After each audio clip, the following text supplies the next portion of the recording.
Yes, ready, start. Sir, I beg to move that the bill to provide for the payment of equal remuneration to men and women workers and for the prevention of discrimination on the ground of sex against women in the matter of employment and for matters connected therewith or incidental thereto be taken into consideration.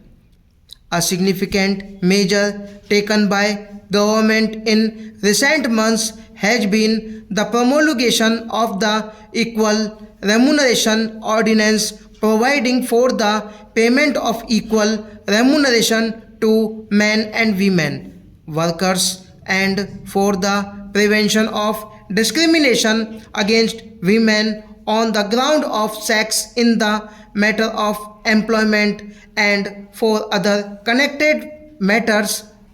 This measure is significant today not only because it coincides with the International Women's Year and brings us fully in line with accepted international standards, but also because it brings immediately relief to millions of our women full employed or seeking employment.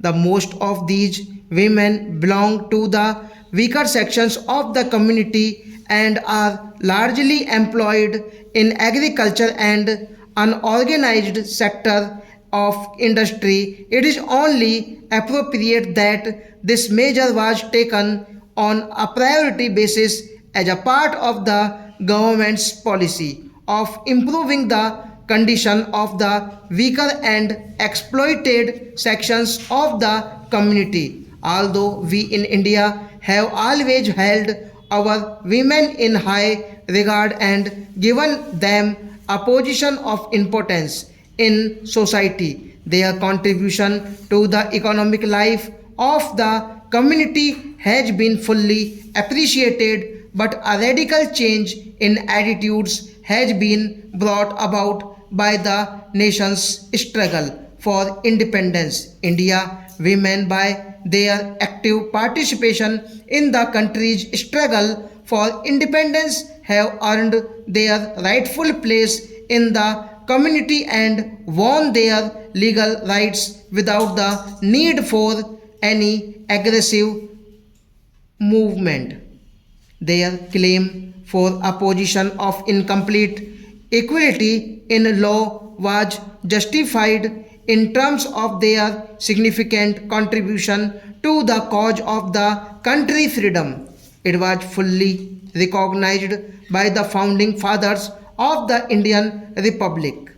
The Indian Constitution provides the right of equal opportunity for employed men and women without distinction.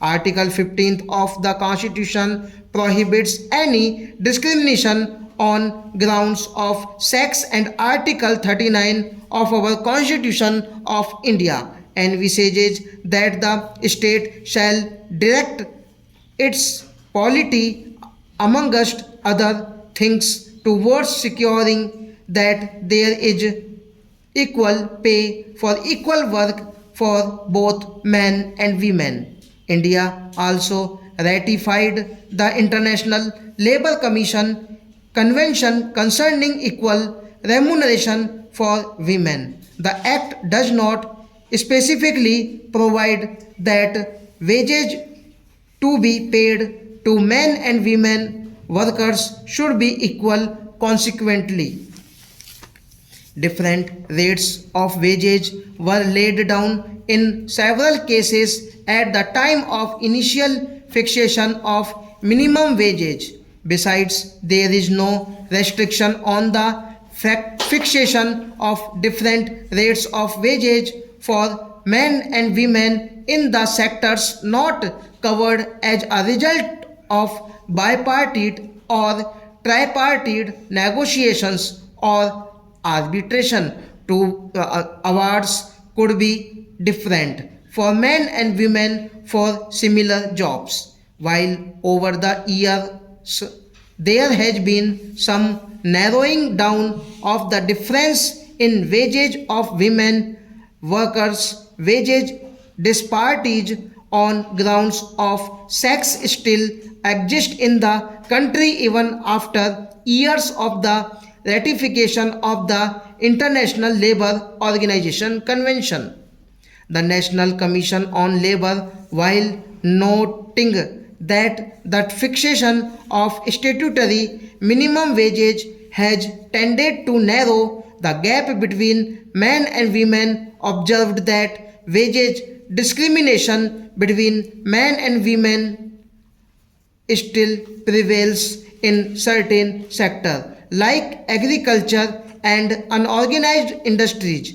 The Committee on Status of Women in India also strongly recommended legislative action in this regard to provide for equal pay for equal work. Honorable members of this august House have on several occasions expressed their feelings on this matter and have urged immediately and effective remedial action. The matter was discussed at the 25th session of the Labor Minister Conference held in September last year. It was unanimously agreed that the states which had not so far implemented fully the International Labour Organization Convention both in letter and spirit should do so by taking appropriate measure to fix wages accordingly to occupations within a period of 3 months by not later than 6 months. It was also suggested that statutory provision be made to prevent bipartite agreements fixing different wages rates for men and women workers to give effect to the constitutional provision as well as ensure stricter conformity to the International Labour Organization Convention. The Equal Remuneration Ordinance was promulgated by the President.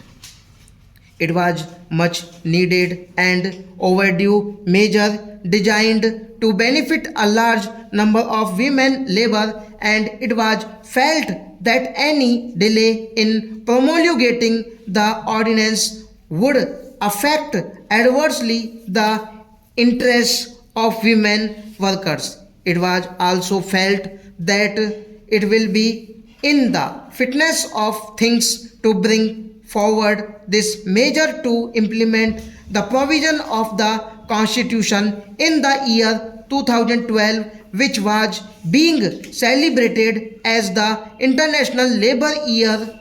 It is proposed to replace the ordinance by an act of parliament. So the bill was introduced in the Rajya Sabha stop.